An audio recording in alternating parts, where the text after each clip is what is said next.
So today I'm joined by Kurt. He's a full stack developer turned DevRel and working at Apollo. You co-host Full Stack Health podcast. You're a technical writer, mentor. You do some conference talks and fellow streamer as well. Which let me just say that I love how your stream looks like, and I think we started more or less the same time on Party Corgi, and your stream just went like. So congratulations on that. Thank you. Although I do feel it's a bit of an unfair competition because I stream for Apollo, so I've just been doing like monumental amounts of streaming as of late, and my personal channel just like gets updated as a byproduct. which makes sense. Let me ask you: did you do the design for the Apollo streams as well? I know you were doing something with it. Yeah, it looks so good. Oh wow, awesome! Thank you so much. Yeah, I did the designs for it. Myself and Trevor Blades did the first iteration, and then it just kind of grew from there. As I learned more things about how we were going to use the platform, it kind of evolved over time. Yeah, and one thing that I want to do is what you do. You automated your whole scenes, not scenes, the how do you call it? Social cards, yes. And I was like, I need to try to do something like that as well. And it's been like on backlog for ages, so I need to try to do that. Yeah, well, hit me up anytime. Be more than happy to show you how I did it. Yeah, it's pretty clever. It makes life a lot easier. But really shout out to all the tools that make it possible, because it's mostly just like Google Calendar, Zapier, Pipedream, and Cloudinary, and you put all those together and you get automated social cards.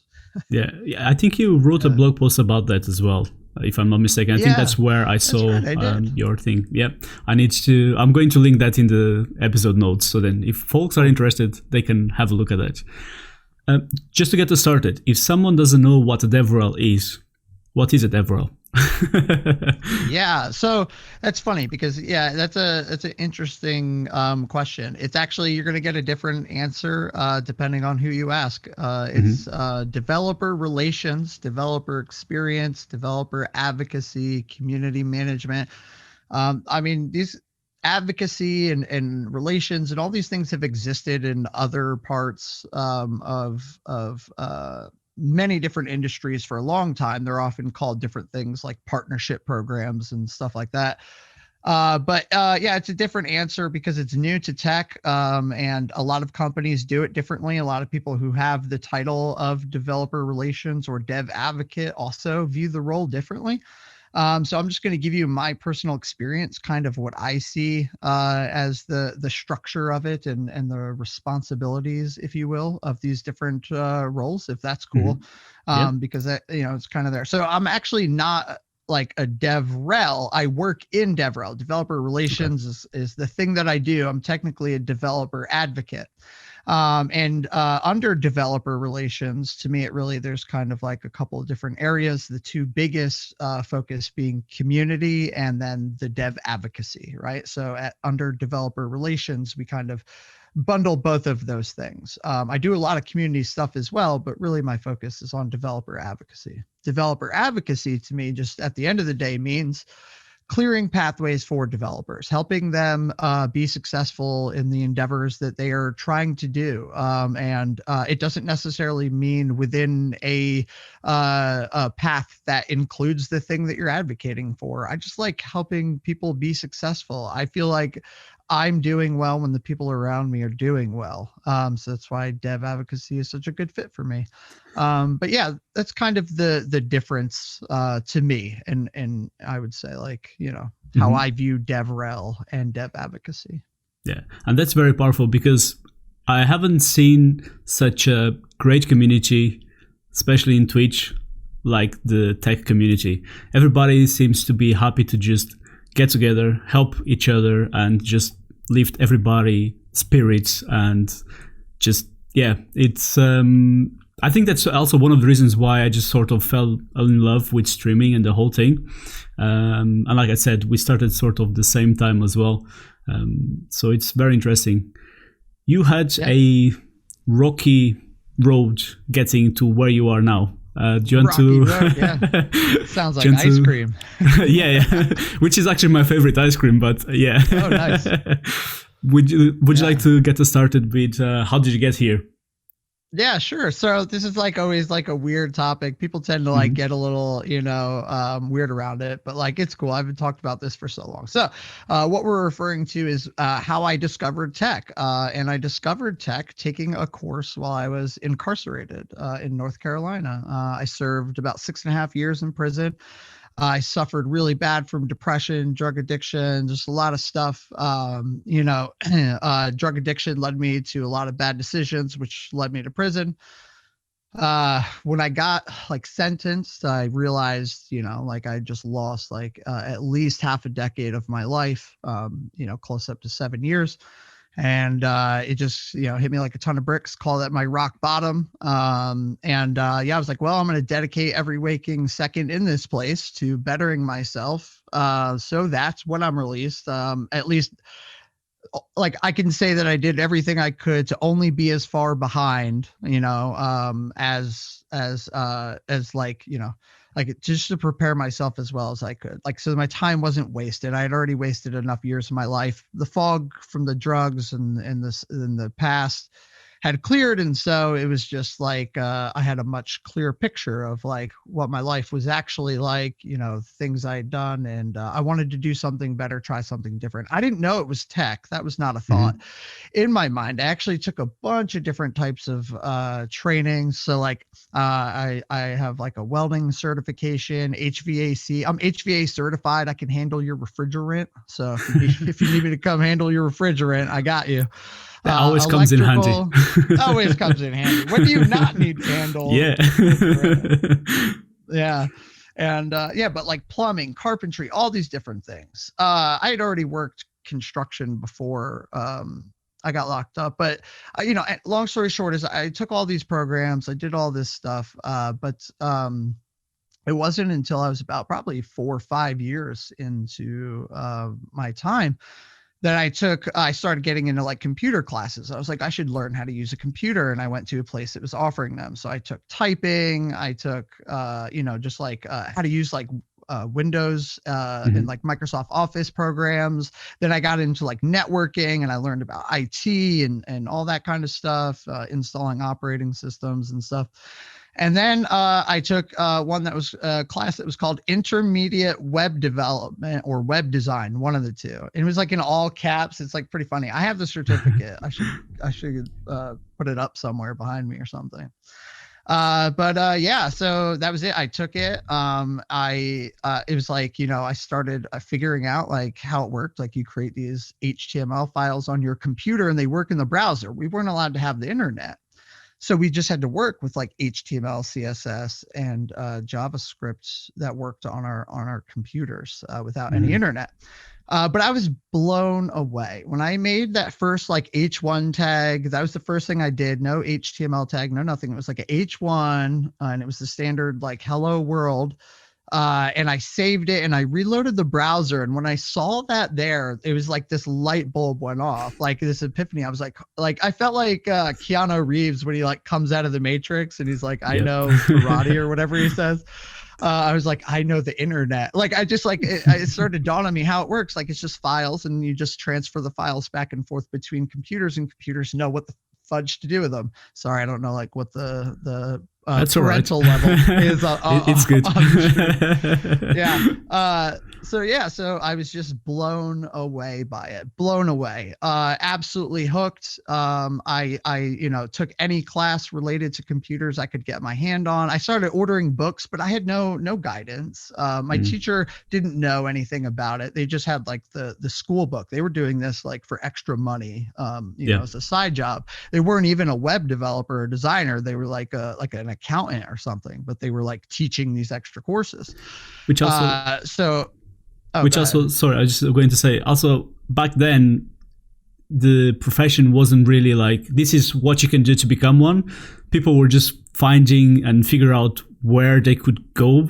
And yeah, I remember I think this must have been the time when Dreamweaver was popular, right?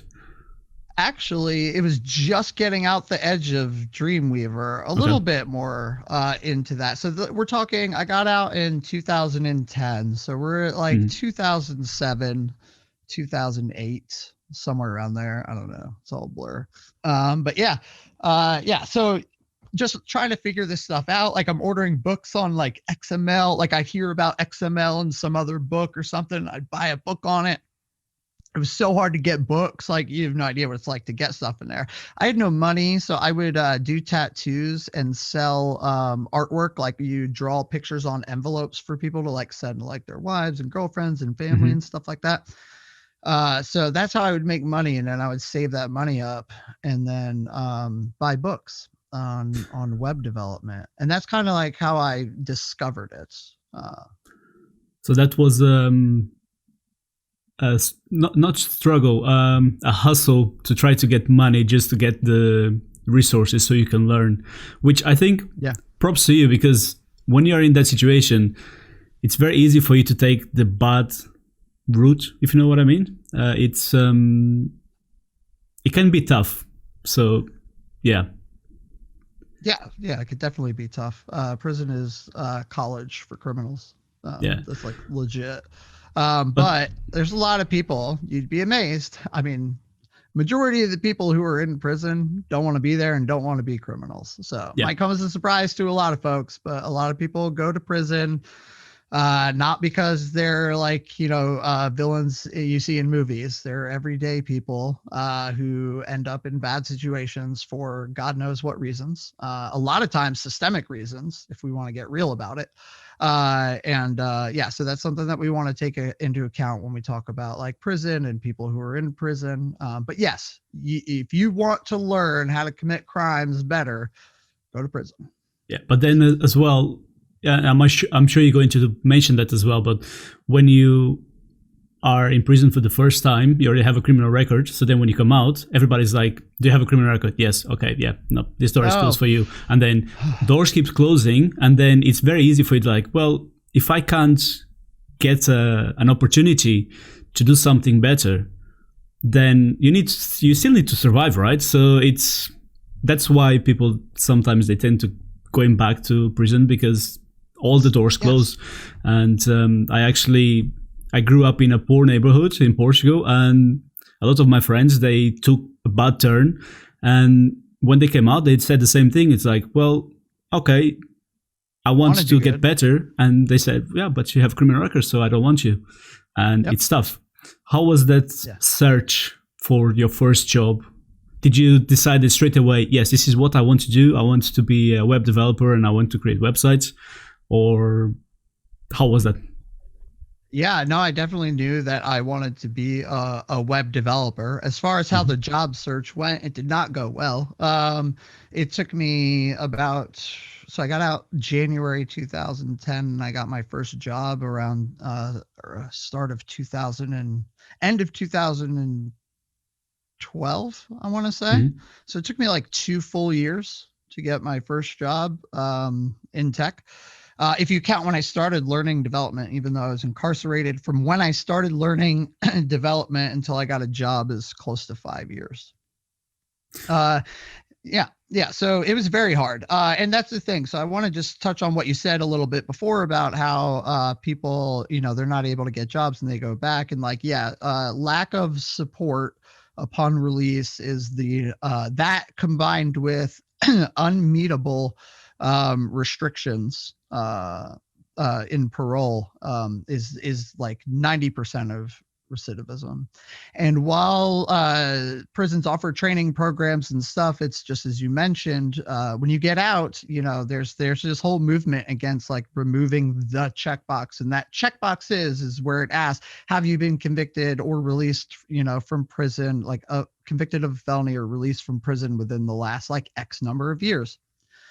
And yeah, checking that is a surefire way to not ever even get a call. So what I realized quickly was I just checked no, and then I can get the job because they don't do the background check before they hire you. Mm-hmm. First they hire you, then they do the background check. It's very weird.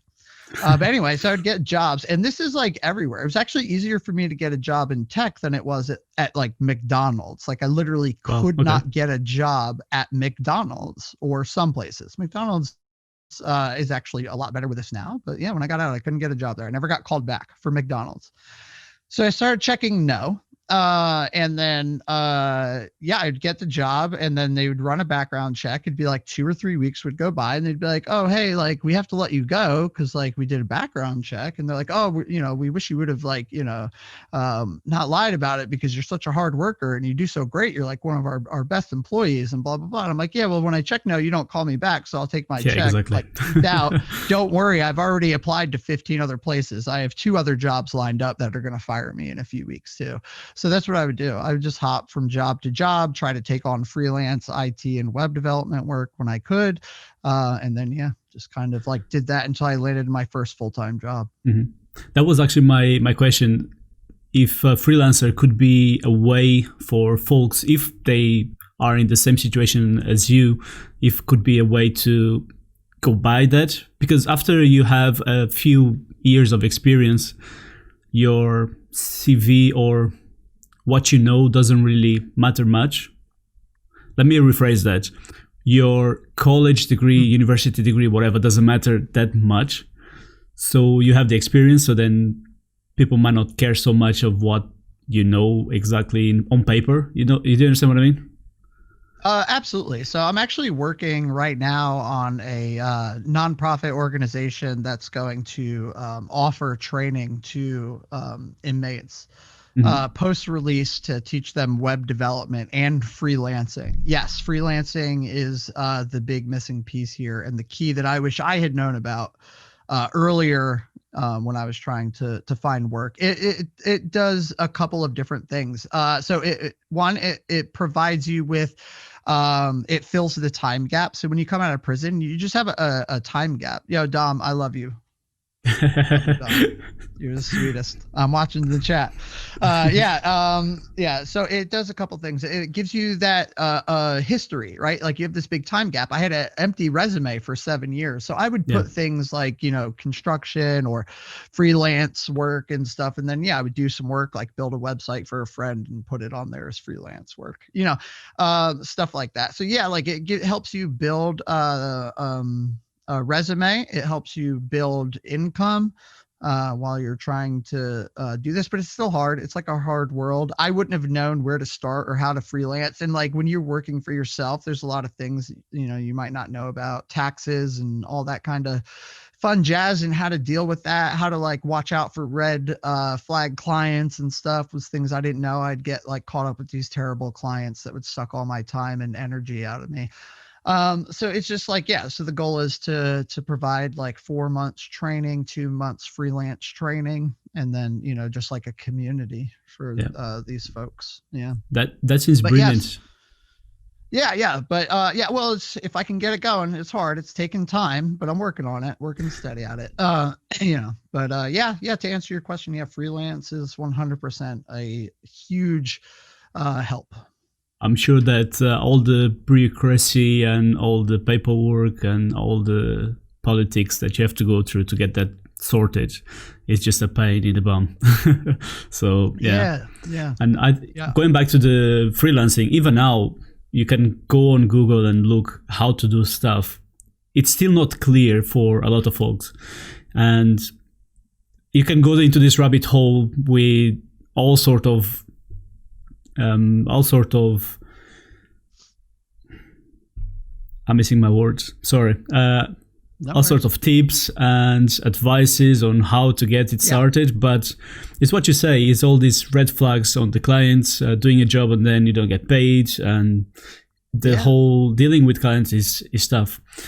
So when you came out and you had access to the internet and any resources that you could get your hand on, how did you got into that? All right, I know this stuff, but I need to learn all of these other things. So how did you fill up your gaps? Did you spend a good time just? Yeah, good question. I didn't know, like, even still coming out and having access, just inherently just having access to the internet doesn't fix the problem at all. As a matter of fact, it made it worse because then I just realized how fucking much information was available about web development, Hmm. but I had zero idea what a PHP was or when I would use it compared to a jQuery, or like I didn't even understand that one's for the client and one's for the server. Like there was still a lot of learning left to do. And I just kind of struggled my way through it. I just started trying to build things like mainly a portfolio website. That's why I started with front end stuff. And I kind of worked from there backwards, yeah, it was a long painstaking road, a lot of it self-guided. Eventually I found Twitter and started following certain people, and like but it took a long time for me to find Twitter, unfortunately. Mm. Yeah, like, I didn't know Yeah, that was a thing. Yeah. I understand that completely, even because you can get so overwhelmed with all the information, and then we are in the JavaScript world, right? At every single almost day you have a new framework or a new thing coming out and say this is Yeah. what you need to use now. It's like, come on, I'm just finished off learning something that now everybody's saying that it's obsolete, but not really. So it's, Yeah. yeah, it's hard to try to find this path and say this is all you need to do. But I think your way is probably the best way to do it, is just try to create your portfolio, work your way back and say, okay, I need to, or I want to create a website that supports, Yeah. I don't know, a chat service or something. And then you start thinking, this is how I do it. And you start researching what you need to learn. And I think in my case, doing projects is probably the best way for me to learn. Each person has a different way to learn, but it's when you get stuck and you have to unstuck yourself, that's when things start falling in place. Did you had anyone that helped you as well, or was it just self-taught and that's it? In the beginning, it was pretty much 100% self-taught. I didn't really have anyone to help me. I didn't know anybody else who was into web design or web development. I did start going to school though for it. So like when I got out, I did realize that the things that I was building weren't great. So I actually went and took some college classes for web design or web development. Like the things I was building weren't good, so I went for web design. And I met some other people who were like building some stuff, but they were like honestly, pretty much at the same level that I was at, which was like we could make sites with HTML, CSS, and JavaScript, and like PHP, like using like WordPress or something like that. Like we knew how to like do that, but I didn't really have anyone who knew like the tech industry. And so I want to touch back to, which is like you mentioned how JavaScript just in and of itself is like an endless pit of choices. Yeah. When you're new to technology and you don't know the difference, like that's already siloed. So it's that bad and you're already focused on something, front end development, right? Like for the most part, yes, you can do JavaScript, I know, server side and anywhere, but like most people come to it in most cases from like the front end perspective. But yeah, it gets even more confusing. Exactly. So I can even use it for server side. But when you're very new to tech as a whole or web development, like you don't know, like I could pick Python or Ruby, and like eventually those things lead me to HTML and CSS, but like it's just too many options. It's very overwhelming. Yeah, I think my point there is just that like it was very frustrating and a very hard uh couple years. But Hmm. when I from the research that I had done, and one, I just loved it, luckily, but not everyone's in that position. I love development. It was, I still do, but not as much as I did then, that's for sure.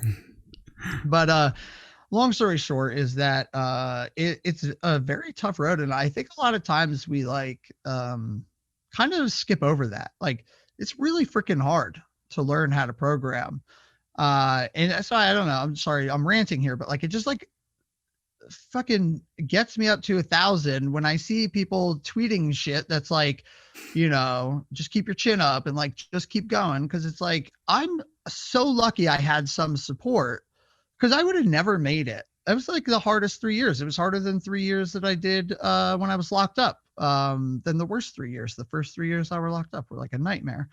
And this was in so many ways so much harder. So for all of y'all out there who might see this and are coming into tech and like it's not easy for you or you don't like it, but like it can change your life. But yeah, it's fucking hard. So it's really hard for me. It's still really hard for me, no matter what you might, see or think. Yeah. So yeah, just keep that in mind. Definitely, and it's exactly what you said. When you see these tweets about that, oh yeah, it'll be fine, just keep at it. When you are stuck on a problem and you keep being stuck on a problem, you just think, man, I suck at this. Why the hell do I do this to myself? So when you're a beginner and if you don't have anyone to help you, it's pretty scary. It's pretty scary. Yeah, I would watch video tutorials of someone using some jQuery plugin to do this thing, and I swear for God, I would pause every second of the way.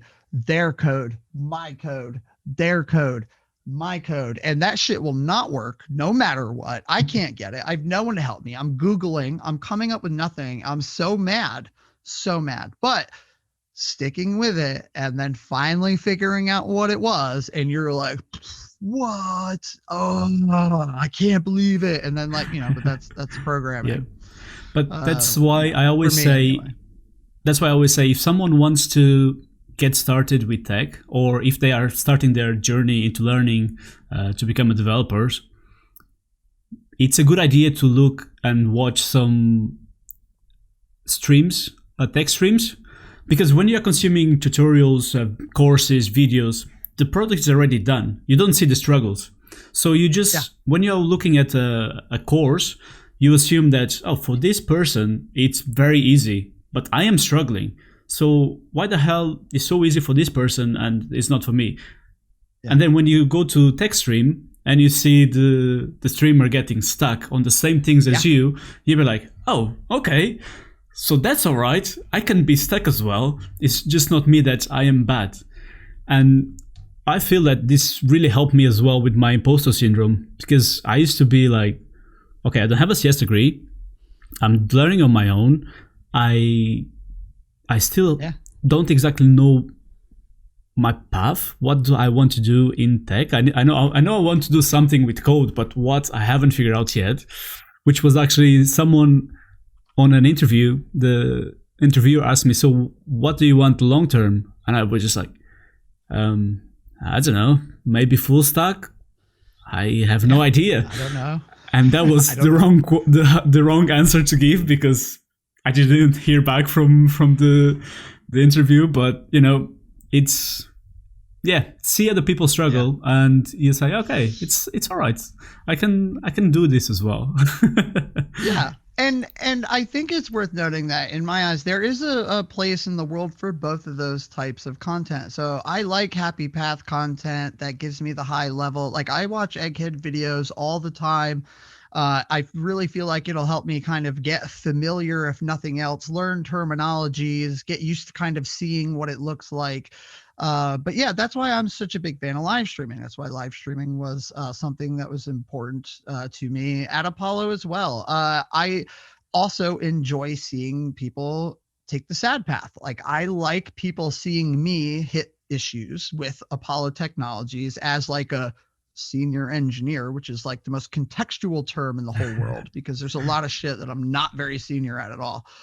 But like a senior engineer advocate for Apollo hits issues with Apollo. It's like Blades and I, Trevor Blades, whenever I say Blades, I'm talking about my coworker Trevor.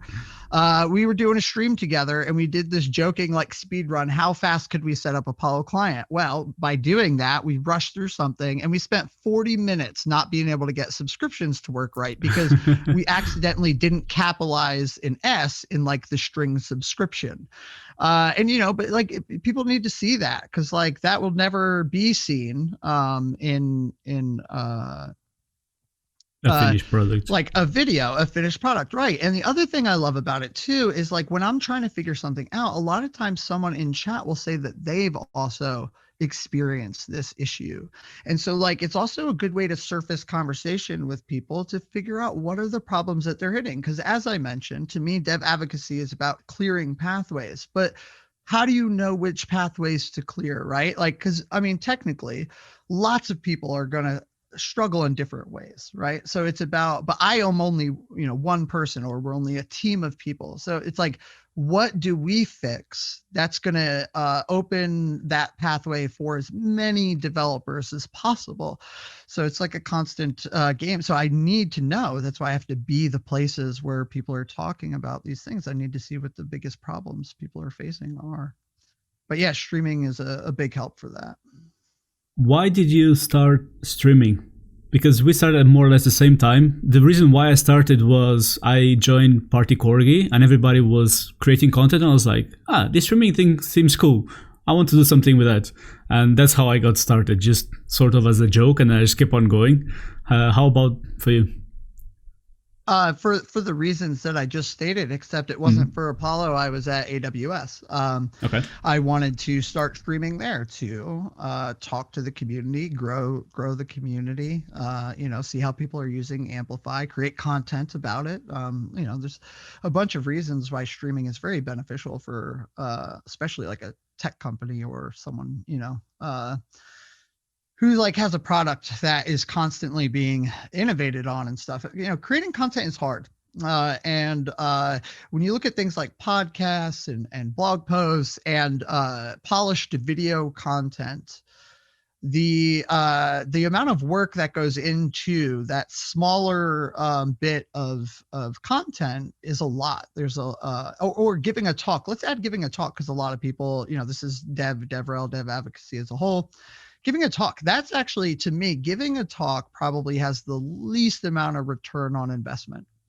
Okay. I like conferences, but I feel that there are better paths for awareness if that's the goal. Giving a talk is an awareness goal. It's spreading the word, right? And I feel that there's just better avenues because of the amount of effort that it takes to prepare a really good talk. It's a lot. It's a really lot of work. I feel like I could get the same amount of benefit out of something shorter, like a stream where we focus on that same subject, but maybe it includes another person, which is more engaging, or like we live code something or something like that. It still exists. I can put it onto YouTube. Its value does not end when the stream ends. Also, another thing that I love to do is cut clips from my streams of like very useful things, like setting up Apollo clients. It's one thing that you do within a stream. So you can create more polished content from a stream as well, but it's about the return on investment. Again, I want to help as many developers as I can, and streaming allows me to create content across a wide variety of topics, oftentimes pull out little reusable clips that are useful to everybody for other things, and grow a community at the same time. Events, I think, are still very good and valuable. I just think for a dev advocate, giving talks is not as beneficial. You know what I'd rather do? I'd rather empower someone in the community to give a talk at an event, build that relationship, as well as just lift somebody up and help them out. So yeah, it's just, and again, that's just my opinion. Everyone has different opinions on what's valuable. I just don't, weight those as high. But yeah, I weight streaming pretty high because of all of the different things that it lets me do. We run 2 to 3, sometimes 4 streams a week. You can't give that many talks a week. You can't, create that many polished videos a week. You're just not going to be able to get that cadence. And the stream is a bit more forgiving because if you make a mistake, it's all good. People expect that. And it's like you said, you have the chat where people can ask questions, people can help you. The interactivity is just better. Way better. Siu Oreo said that I kind of feel like I don't get a whole lot of technical conference talks since they move so fast. And she likes watching stream better for technical stuff, which is true. I find it as well especially now that all the conferences move to remote. So everything is virtual conferences now because the whole virus situation. And I've watched some. And even if I sit, let's say 8 hours watching talk after talk, maybe the first half an hour it will stay in my head, and all the others you're just watching like you're watching TV. You're just switch off very easily. Whilst if you are watching a stream, you can ask questions, you can interrupt. The retention is better. And again, you see the other person making mistakes. Yeah, for sure. And I do want to say too, though, like I do really like talks, but I agree. I think the real technical deep dive talks are hard for me. I like them for the high level stuff, though. Like they're really cool just to like when someone's like, this is like a new technology and here's kind of the things that you can do with it. And like, that more high level stuff. I do like it. And I think there's a place in the world for talks, for blog posts, for streams, for polished video content. And like, ideally having them all, like documentation also, right? Like all of these things ideally exist. That's very hard to get to, right? But that's the goal, because now you are covering all of the different types of learners, because it's really kind of what it boils down to is people have different ways they like to learn and absorb information, and that might even change depending on the subject matter. Like Siora said, like for deep dives, much better for a stream, but like who knows, maybe she likes blog posts better for other things, right? Like it's about trying to meet developers where they prefer to get content, and so our job should be to be talking to our community in particular and figuring out where the best places to meet them at. So yeah, that makes sense. Do you think that, well, how can you create a network of people that can help you achieve your goals faster? Because I'm sure that with your previous experience and struggles, you had to get that network going. And every developer that that have spoken so far on the podcast, they always say you need to build your network. You need to build your network, which sometimes I get some good advices, like just go on Twitter, start DMing people, talking with people and stuff. But there's still always a barrier there. I'm not sure if you have any sort of advice on how to network better, or how to network even.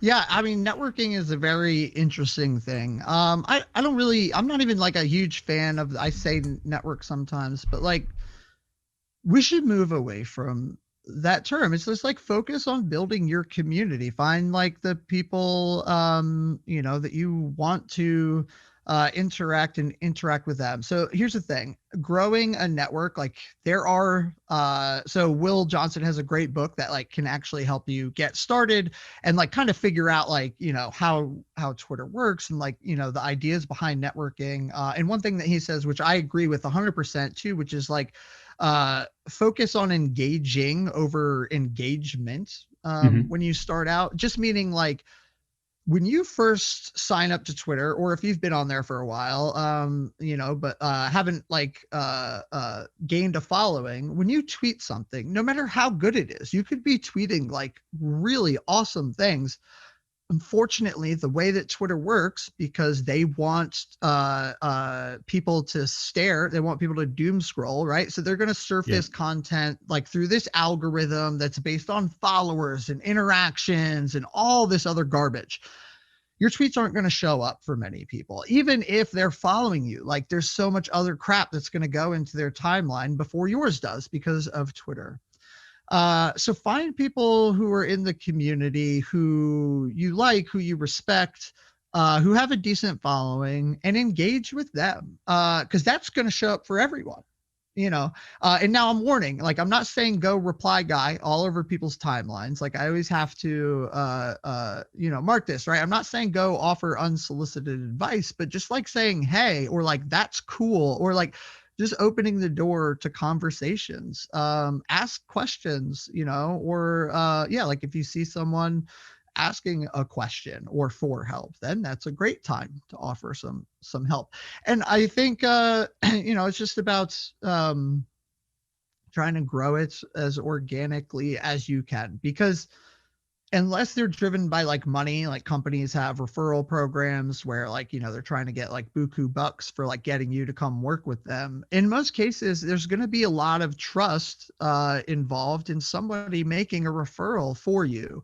And the best way to get jobs is through referrals, but it is not also the only way. You have other options. When I was first starting out, I created 3 different versions of my resume, one for kind of each type of role in which I thought I could find myself in. And then I created a couple generic cover letters around each one of those type of roles that I might find myself in. And I would apply to 50 places to 100 places within a month. And it's like a numbers game. And, and it was very exhausting. And I'm like, that's on the borderline of hustle porn. So like, take it with a grain of salt, but like you can also blanket. Like I was like, if you go on like monster.com, there's a lot of web development jobs. And like, yeah, you want to be careful you don't end up at some place that is, just like a developer mill in a complete toxic environment. But there are companies who like have decent, engineering teams that still use Monster and stuff like that. And it makes it very easy to apply because you upload a couple of your resumes. You can pick which one you attach. You can attach a cover letter that you've copy and pasted in. You can manage all of them through their UI. You can use something like Airtable or Trello or another Kanban type board, GitHub issues even, to track these jobs and where you are at with them so that it doesn't become unmanageable. And, there's just like a lot of things that you can do, but landing your first couple jobs, it's going to be very hard. It's going to take a lot of time.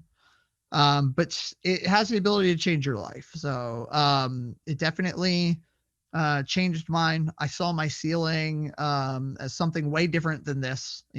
I can't believe that I do what I do I can't believe I'm sitting here right now having this conversation with you. This was not something that I would have seen in my life a long time ago. Yeah, there you go. Yeah, a Google Sheet. Google exactly. Sheet, like anywhere. And and it's just like it's hard and it sucks, but yeah. I think if someone needs proof that it's possible to break into tech, you just need to see your story, and that's it.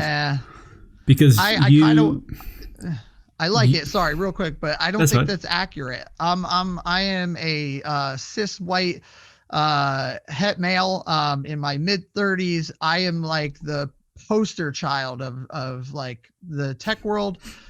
There's a lot of bias that goes into me being where I am today. There's a lot of other people who I know who got out around the same time I am or on the same path, and they're meeting a lot of other struggles. It gets exponentially harder the less amount of privilege that you happen to be exposed to or have, right? So let's take that with because that also gets close to like the inspo porn, which is like, everyone's path is going to be really freaking different into tech. And some of y'all out there are going to face a lot more struggles than I did.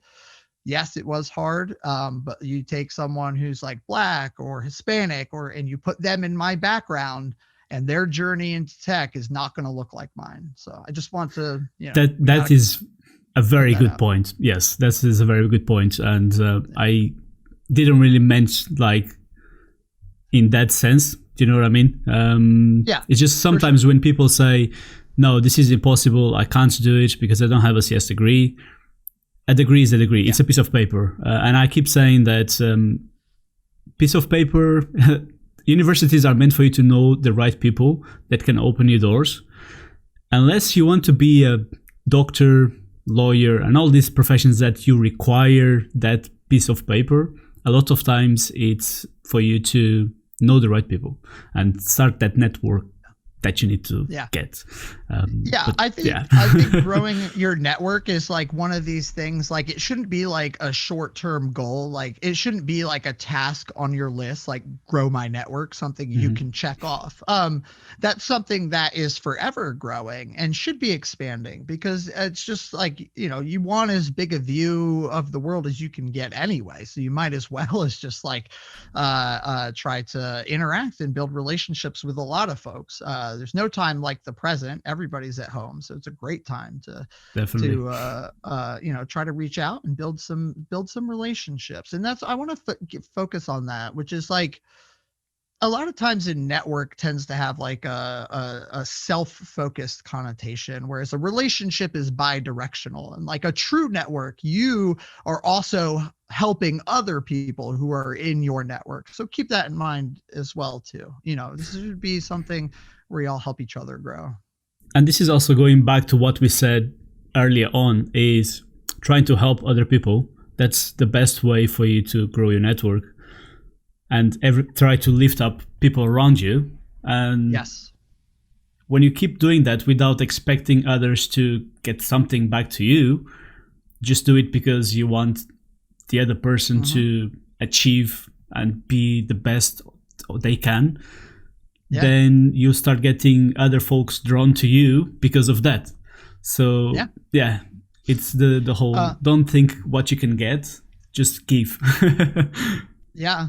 And something else that I wish I had learned too, yeah, exactly, is making friends instead of getting something from someone. 100%. Yeah. And then there's a couple other things too, that I like, that I think help people starting out too. One, learning in public. Learning in public is an invaluable tool to growing your network. And like how I was talking about engaging with others, this is on the flip side, creating tweets, blog posts, notes, whatever, videos, anything, but just do it in public. Because one thing that I did notice, with myself and my own social media presence, especially with Twitter, was I adopted GraphQL pretty early. It was still pretty young. And when these technologies come out that people tend to like clip onto, you end up, if you have been creating content about that, there's like my first experience kind of learning in public, although I was still doing it for a job. I was at Major League Soccer, but by creating this content around GraphQL, there wasn't any. So when people Googled these things, my name popped up, and then they just started following me. So I went, when I started writing about GraphQL, I went from like 300 or 400 followers on Twitter to a couple thousand pretty quickly. So by learning in public, if you're learning about a certain technology, that becomes something, that people start to find invaluable, or becomes like, the next big tech topic. And I was just, like experimenting with it at the time. And then, you might end up growing a network through that means, and you get to share information with people, which is really cool. I love that, because I keep saying to folks that just create a blog. It doesn't need to be pretty. It doesn't need to be anything. Just put out what you've been learning. What did you struggle? Because if you are starting to learn, let's say Python, I started with Python. If I want to go and speak about Python basics, for me, it makes sense. But for someone that is starting now, things don't make sense when you're starting. So they have a better perspective. They have that beginner's perspective that can be invaluable to someone that is on the same level as you. And this is one thing that I love with Party Corgi, is that everybody's like, yes, just put it in writing, create videos, create content, just put it out there, because people will find that valuable. So, yeah. Yeah. Which actually brings me to another point that I wanted to discuss, which is that will make all of this a lot easier for you, is try to find yourself a support system, a community, right? And like when we look at Party Corgi, it's hard to put yourself out there when we talk about learning in public and stuff. I know, at least it was for me. I had a very hard time, like just even tweeting. I would like, the amount of anxiety I would get from like having an opinion about a tech thing would just blow me away. Like I viewed blog posts as these like, polished gems that had to be like, like a thesis, right? Like indisputable. Like I'm going to prove this. I'm going to sit down in front of like a panel of doctors and like argue with them about the validity of my assessments. Right. But it's not what it's like, but it feels like that. And actually at times it can be like that. Like years ago, it's gone now. I deleted the whole account, but I did a couple of YouTube videos, and I didn't like, the comments were just like horrendous, really hurtful things people say in there. And it's just like, I stopped for a while, but like, yeah, having that network, having the support to lean on folks who have been there, who can help kind of guide you along that process, and boost you up and celebrate when you work up the ability to create content and release it to the world. It's invaluable. It will, at least for me, I'm pretty introverted and I get like real weird about like, self-esteem issues and all that fun stuff, depression and all that. But for me, like having a support system like that full of people who are like, yo, you're awesome. Thanks for creating this. It was so helpful to me. Or just like people are like, oh, you should write about that or something like that. Like fuels me all the time. 90% of the content that I've actually been able to create has been because someone has been like, you should write about that. Even that GraphQL stuff I was talking about, they were like, no one's really like using it at this level in production right now. Not a lot of people have written about it. You should write about that. And I did. And I got a bunch bigger network because of it. I guess the next step is going to be writing a book about GraphQL. Never writing a book. So here's a fun story. I was writing a book about GraphQL. But by the time I had my outline figured out and like what I wanted to do and where I wanted to go, things had already changed. And I was like, Jesus, Pete.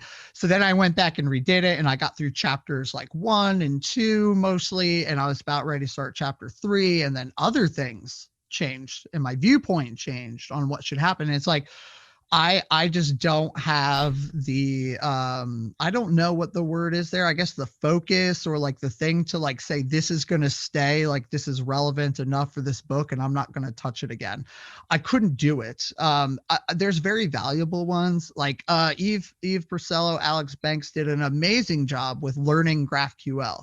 That was the other thing. Once that came out, like I just recommend that book. I'm not going to write a book on GraphQL because when it comes to learning GraphQL, that's like the book that I recommend. I'm pointing back here because it's like on a shelf back there. But anyway, fair enough. Yeah, tech books age just about as well as your CS degree. I was going to say that. God. Yeah, it's your. I feel you. Yeah, never could write a book like about AWS. Like one. Too big, like you got to try to figure out like what it's going to be focused on, but then as you do, other things start to leak in, like the scope of it starts to grow. It's just not for me, and really but I will say this, like writing a book is also a good way to help build your network, so don't completely knock it off. You don't make a lot of money. To me, book writing in the tech world, here's a fun fact, folks, like the royalties that you get, it's pretty low unless you sell like lots and lots of copies. It's more about having your name on a book than it is about making money. You will generate some side income from it, but generally it's not like enough unless you're going to go into that full time, like constantly producing books to like do for a career. But it is a really good booster for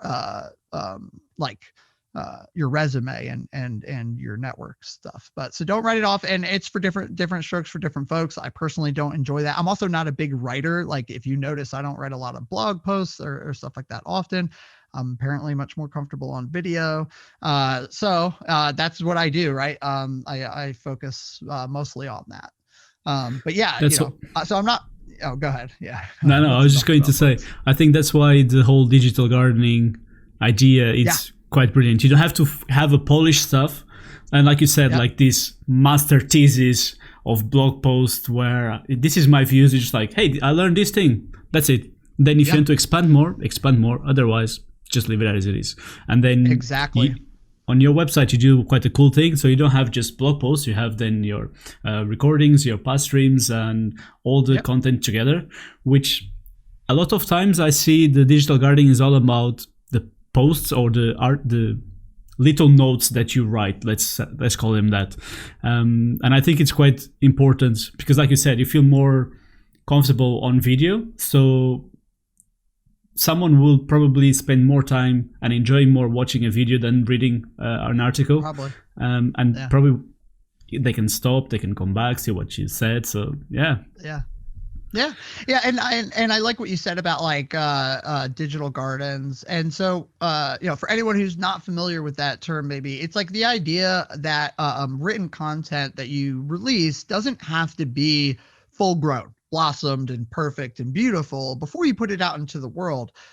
You could start with an idea and like put that into the world, and that content can grow over time, maybe as your understanding does, or as you get the time to update it, right? And like it can be something that people can come back to and enjoy. I have like 3 or 4 blog posts out right now on my site that are probably a paragraph or two, maybe a little bit more longer, and they're out there in the world. But the cool thing is that now that they're out there, I'm always thinking about like, oh, I should go back and add to them a little bit. And because I update them like a little bit at a time, they turn into full posts way before they would ever, like they would just sit there, and it would become something that is like a bigger task that I'll never finish, and boom. So my release cadence is way higher by adopting the digital garden philosophy. And so then a lot of people also kind of confuse. I like to talk about the difference between publishing and promoting. So like you can publish content to your blog at any time. And yeah, if you have an RSS feed, right, people are going to get, hey, what's up? Yes, it is. Thanks for joining. Oh, Kyle in chat too. Hey, what's up, buddy? They're going to get notified that you've released like a note or some other thing. And I think that's fine. If they're signed up to your RSS feed, they're kind of pretty concerned about what you post. And that's the kind of people you want to look at things early on, in my opinion. But that's just published. Yeah, it's discoverable, but until you take the effort of promoting it, right? Like it's fine. It's just out there for the world. Once it's polished, once you feel like it's at a point that, oh crap, I'm onto something, I want to share this, or maybe somebody talks about something that like, you reference, and now it's time to promote, right? And by separating the two, publish from promotion, also has helped me a lot in pushing things out a lot faster. I'm doing this book club with Egghead folks, and it's a book called Taking Smart Notes or Smart Notes, which is a little bit interesting and a little bit odd. So this guy created this method using a shoebox, and when he was reading a book, he used to have a pen and paper next to him, and you write notes and reference notes, and then he created this whole fleeting notes, permanent notes. But he said that you put your notes when you have something that you're happy and it could be publishable. So now taking back that into the whole digital gardening, it's similar to that. You have a place where you keep all your notes, and then when you start working on that specific article or thing that you want to write about, then you come to a stage where this looks pretty damn good. So then when that looks damn good, then you can just release it and promote it, like you just said. So yeah, I'm always trying to find ways to use that method, because it's what we've been talking about lately. Yeah, for sure. And it's just anything that's going to help with my anxiety, right? Like at the end of the day, I'm an anxious person, very. And anything that anything that removes, and also comes back to clearing pathways, big surprise, what I love to do for a living.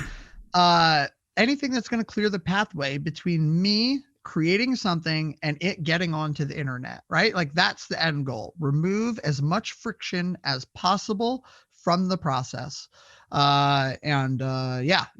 It's just get it out there. And also by removing friction, it helps because I'm less prone to not do it because I don't have like the dedicated time to see something through that's like a bigger ordeal. Like I only have 20 minutes now. That's enough for me to jot down 2 or 3 paragraphs, maybe run them through Grammarly real quick and shoot them onto the internet, but then I can come back to it and iterate on it when I have smaller chunks of time, because I just don't have my schedule does not account for like large chunks of time to deep work. Most of those get reserved for things I'm doing for Apollo, so it just helps me produce my own content so that it's not just purely Apollo stuff. So now that you say that, how does your day look like? That's a Pandora's box right there. Yeah. What does my day look like? Yeah, well, I'm newly into I'm like head of DevRel at Apollo, or developer relations manager, I think is my title. So my day to day has started to shift. So right now, because I've moved into this role, a lot of my time has been focused on what does developer relations look like at Apollo over the next year? What does the team ideally look like over the next few years? So I've been focusing a lot on that. Like, what are the different initiatives that I would like to do? Or would love for our team to do over the next good little while. So I've been doing that. But aside from that, my day to day involves, it's not like a set thing, but let's say I spend a lot of my time interacting with the community to source information about a couple things. One is like problems that the community is facing. I'm always trying to figure out like what are the biggest current issues in the Apollo ecosystem that people are facing. Mhm. So a lot of time gets dedicated to that. A lot of time gets dedicated to figuring out what streams we'll be doing. So I pretty much manage like the stream schedule at Apollo. So I work with the product teams, the open source team, and then the community at large, like just other folks, to figure out like what we're gonna have on the stream and get that lined up. I do a lot of, we've been trying to build, I'm working on something called the Apollo Champions program, which is basically us being able to identify who is in the community, understand the ways in which they're engaging with us, and reward them for said engagement. So that's like the main gist of the program, but also to uplift the community by being able to know who these people are, to offer them speaking opportunities, or like content creation opportunities, or like other things Is involved that as similar well. to Maybe X. the Is that similar to the Twilio champions I would program? imagine. Yeah, Yeah. it's going to be similar to any type of community program at Hmm. any other company, because a lot of people are doing a lot of really awesome things in the Apollo ecosystem, and right now I don't have a way to acknowledge them as I would like to, or reward them as we would like to at the company. So that's like a big part of what I'm working on. So a lot of time goes into like what that looks like. But again, a lot of my time's been spent writing documents as of late, and I'm not a big writing fan, but yeah, that's what it's been. But dev advocacy, my day to day looks like this. I think it's better to just say like kind of how I tackle my work, because the day to day changes so drastically Hmm. from even week to month that it doesn't make sense to like tell you what I do today. Yeah. And so what it is like, I think you can be really successful as a dev advocate if you focus on a couple things. So number one is like, we kind of have a mission, and our mission is build community, tell the Apollo story, and help developers be successful. Right. So like everything that we do falls should in some way align with one of these goals. Right. So that's what we do. We then take kind of like the product roadmap of what's coming up, what's happening in open source, what information the community needs, all of these things. And with our North Star of our mission and what we're trying to do for Apollo, right? We have to figure out what is the best way to spend our time doing that.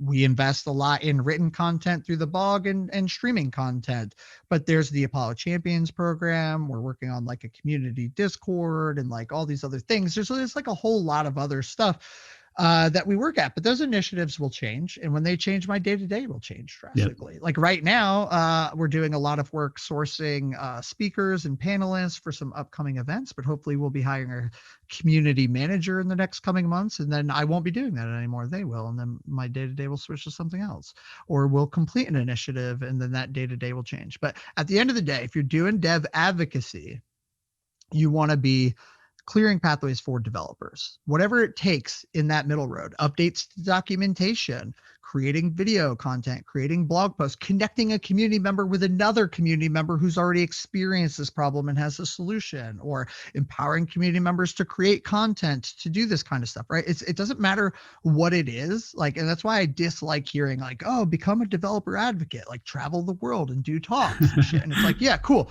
Doing talks is awesome and that can be part of it, but that's part of it. And then I used to say, developer advocacy is about being an advocate for the community to your product teams. And like, yeah, that's also part of it, but that's not the whole story. That is one of the ways you're going to clear pathways, is by having an effect on the product roadmap. But you can have an effect in a million other ways. You might teach somebody, let's take Twilio for example. You as a dev advocate for Twilio, you might work with a content creator who's creating a course on Twilio. So that this goes back to, remember, telling the story of the company. You are making sure that the content they create is going to have best practices. You're giving them free access to like the core team and generally other stuff to figure out how to do that. And now that person is going to create content that's going to be viewed by thousands and thousands and thousands of Twilio users, right? So it's like you have to figure out what's the best way to do these things. But at the end of the day, it's about helping developers be successful. And that's it. That's to me. And actually don't at me. Like, that's what I think it is. And I'm not up for debate about it. Yeah. Yeah. It's always interesting to us because our job, well, I say our, but I'm not a developer yet. But a developer's job is, every day is a little bit different. You might be working on a particular thing and then the next week you work on a different thing. So every day is different. So yeah. Did you just say you're not a developer? Well, I'm not a, how should I say that? I'm not employed developer, if that makes sense. Yeah, I mean, well, you could be employed in another field. Let's put it this way. Yeah. You're not paid to write code right now. You're not paid to develop, right? Yeah. In my eyes, the second that you write a program and tell a computer, device, or any other thing to do absolutely fucking anything from some sort of written thing, you're a developer. Like, I don't know what other thing you need, but yeah, that makes you, once you start programming, you're a programmer. Once you start developing, you're a developer. Like, that's another thing that I think, what is the bar? Like, am I not a filmmaker if I make a lot of films but I don't do it for Hollywood, right? Like, is that, like, you know what I mean? Like, yep. Ugh, yeah, which I think it was actually I think it was actually I think it was actually you that had you tweeted about that a few months ago. The whole, so what you're just saying, you don't have to be employed to become a developer, or you don't have to like get a job to say that, oh, I can be a software engineer. It's a title, and sometimes we just get too attached to our titles. Yep. It's a job title. Like, people don't be walking around like, I'm a fucking asphalt layer. I'm a level 3, carpenter. Like, it's a job title. You're so much more than that. Development is just something you can do, but like, you're a person. Don't let tech consume you. I did that for a few years. I completely defined myself by how good of a developer I was, or if I was like employed as a developer. I let it really mess me up there for a while. Yeah, no, you're so much more than that. Yeah, exactly. And like, yes, you're, and like, people will treat you like how you view yourself, and if you're like, you calling yourself not a developer, then people aren't going to see you as a developer. Like, you are a developer. You write code, you make computers do things, and it's awesome. Like this, and that's wild. And and honestly, still not a lot of people can do that.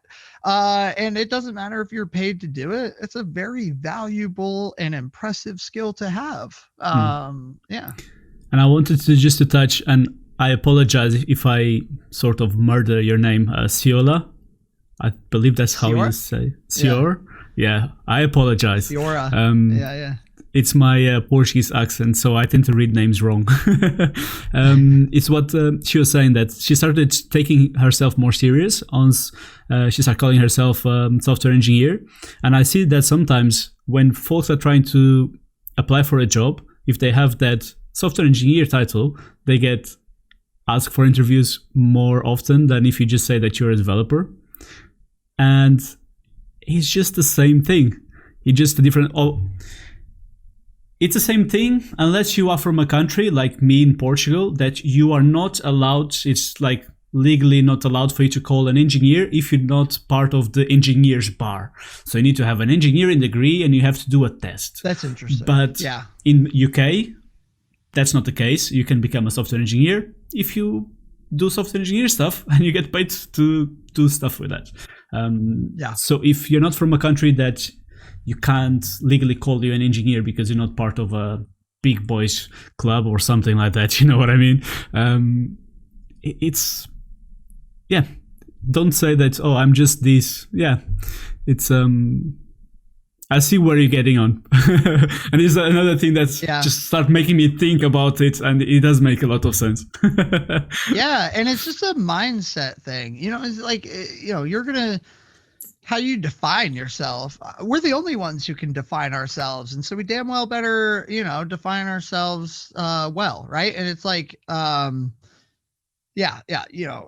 don't know. I don't like getting caught up on titles, and it's like, it's interesting. Like, my job is I'm a developer advocate. I am not a developer advocate. That is not like a thing, right? Like, that's like one can be, I guess, right? It's just your job title. And that takes a while to like get that separation, I think when I get in roles that I really enjoy, so like I was a tech lead at Major League Soccer. And again, I really enjoyed that role, much like I enjoy management or dev advocacy, because it's about clearing pathways for people. Like, management is about clearing pathways for your team. Team lead is about like clearing pathways for your team, right? So it's like I tend to really enjoy these roles, it seems. But like, long story short is that I kind of like did for a while, like identify myself like as a tech lead, like, oh, I'm a tech lead, but it's like, no, you're just like Kurt and your role is tech lead, and I have felt that like, and that was another thing. I used to have my Twitter was like very serious and like technical, and like that was it, but like I'm a whole ass person, and as such, that's what you get now, is the whole ass person. So, which makes you feel more human and makes people draw to you, because it's like, oh yeah, this is not just a suit, air quotes, and they don't have any personality. You have your personality, so you should just leverage that. And Kyle said, at the end of the day, we're all people, and we can learn everything from everybody. Yeah, exactly. It's like funny, and I think the problem is, I think it spans the globe, but it's like really bad in America. Like, in America, it's very common to like meet someone and then just immediately be like, what do you do for a living? It's like weird. It's like very like job focused about things. Like, I'd rather ask someone about like my interests. Like, why do you want to know what I do for a living? You want to hear about like me like trying to debug some like fucking missing semicolon from a JavaScript file or something? Like, why do you care? Yeah. Like, oh, but now I know what you do for a living. We're friends. Sorry. All right. That's all right. I think I just have, maybe I'm completely wrong on this perspective, but I think in US you have this hustle mentality where your job is what defines you. Whilst comparing maybe to UK, I mean. Sure, if you work in maybe a teacher, finance, and all these prestige works, people don't really care that much. I think in UK, people care more about the weather than what you do. Yeah, it's been my experience in a lot of other places in the world that no one gives a shit what your job is. And I love it. Yeah. I'm all about that. Yeah. Talk to me about fun things like photography, CrossFit. I could talk to you brain out about CrossFit. We could just redo another one of these and I'll just talk about it for an hour and a half. Right? Yeah, exactly. But like, that's the point is like, you know, I don't know. I'm not a big fan of talking about my work. And I think the difference too is like, I used to be a lot more passionate about coding than I am now. And I think it's fine to talk about things that you're passionate about, but like, I just hate the harping on like work. Like if you want to tell me about development because like, you're just like super enthused, I'm all for it. And that's not what I'm trying to like get at. I just wish we would get away from the stigma of people are their jobs and like that defines their worth or their knowledge, or like Kyle said, right? Or like you can learn from anyone, like junior and senior, right? Like this whole freaking dynamic that needs to just go right in the trash. You know, it's definitely. Yeah. And this is another reason why I wanted to start this podcast. So the whole idea started in a Party Corgi, actually, when Robert Tables was saying about was telling about his story when he used to drive trucks, and I was like, man, that's so interesting. And I started toying with the idea of like, so what sort of path other developers took to be where they are now?